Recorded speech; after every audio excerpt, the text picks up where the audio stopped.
সৃষ্টি করে দেন, যেন আমার বাবার হত্যার আমি বিচার পাই। কারা করেছে, কেন করেছে, এর সুষ্ঠু তদন্ত চাই এবং আমি এর শেষ পর্যন্ত দেখতে চাই যে তারা কেন করেছে, কি জন্য করেছে। আমি বিচার চাই, আমি বিচার চাই, আমি দেখতে চাই। তারা যেন আমার সামনে তাদেরকে কুড়াচ্ছে দিয়ে ফাঁসি দিয়ে মারা হয়েছে, আমি যেন দেখতে চাই।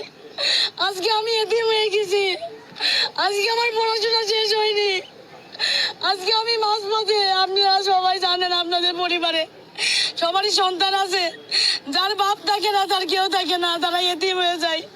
যতই কাছের আত্মীয় আপন মানুষ যেই থাকুক, বাপ বাবা এই বাবার মতন কেউ হয় না। বাবা, আমার বাবা অনেক স্বপ্ন নিয়ে আমাকে এখানে পড়ার জন্য ভর্তি করেছে।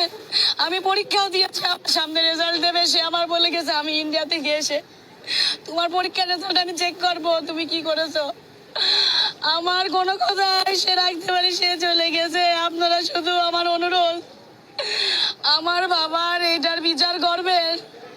একটা সময় 14 বছর আমার বাবা বিভিন্ন মিথ্যা মামলার হুমকিতে বলিয়ে বলিয়ে থেকে, যখন আমি অনেক ছোট তখন আমার বাবার কাছে পাইনি। যখন আমার একটু বুঝ হয়েছে, আমি যখন একটু বুঝ, তখন আমার বাবাকে আমি কাছে পেয়েছি, এখন আমি হারিয়ে ফেললাম।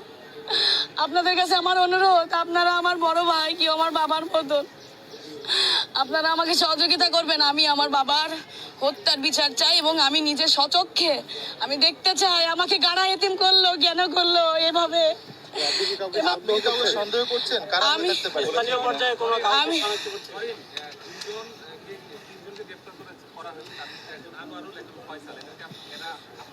আমি আমি আমি চিনি না, আমি চিনি না, কিন্তু আমি চিনতে চাই। এবং আমি হারুন স্যারকে আমি বলে এসেছি যে আপনি আইডেন্টিফাই করেন কেন এরকম হলো, কারণ আমি ল পড়তেছি, আমিও কিছু আইনের নিয়ম জানি। আপনি ইনভেস্টিগেশন করুন, আপনি দেখুন তারা কারা, আমাকে চিনান, দরকার আমি চিনতে চাই। আমি প্রকাশ্যে তাদের মৃত্যু দেখতে চাই। আমাকে এভাবে এতিম করে দিল আমার বাবা। আমি ইন্ডিয়াতে যাই না। আমার সাথে সর্বশেষ তার ভিডিও কলে কথা হয়। সে বলেছে আম্মু আমি ইন্ডিয়ায় যাচ্ছি, আমি 2 দিনের মধ্যে চলে আসবো। তোমার দাঁতের ডক্টরের কাছে দেখানোর কথা, তোমার 2 দাঁতের সমস্যা, আমি এসে তোমার আমি নিয়ে যাবো, তুমি যেও না। তোমার ডক্টর ফোন করলে তুমি বলবা আব্বু ইন্ডিয়ায় গেছে, আব্বু এসে তোমাকে নিয়ে যাবে, তুমি থাকো, আমি আসছি, এই কথা বলে গেছে আমার সাথে। তারপরে আমার সাথে আপনি কাউকে সন্দেহ করছেন? আমি কাউকে সন্দেহ করছি না, কিন্তু কারা এগুলো আমি দেখতে চাই, তারপরে আমি আমার সন্দেহের কথা প্রকাশ করবো। আপনার কি সন্দেহ? না, আমি এরকম কোনো কিছু পাচ্ছি না, এরকম কোনো কিছু আমি এখনো পাইনি। কিন্তু যাদের আসামি ধরা হচ্ছে বা ধরা হয়েছে, তাদেরকে এখনো ধরার পরিকল্পনা চলছে, তাদেরকে আমি ধরতে বলেছি এবং আমি সহযোগিতা চাচ্ছি তাদের ধরুক, তাহলে অবশ্যই কোনো না কোনো কিছু বেরিয়ে আসবে। আমি কোনো কিছুই জানি না, আমি জানলে আমি তো তাহলে জেনেই যেতাম। আমার বাবা, আমি কি চাইবো?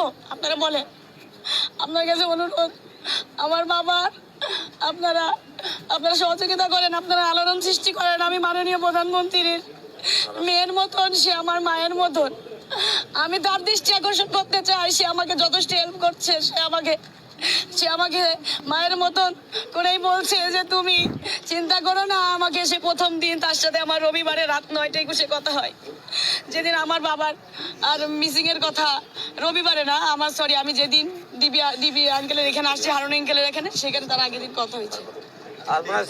প্রধানমন্ত্রীর হস্তক্ষেপ কামনা করছি, সে করছে। প্রধানমন্ত্রী আমার আশ্বস্ত করেছে, আমি ইনভেস্টিগেশন চালাচ্ছি, আমি সব রকম চেষ্টা করতেছি।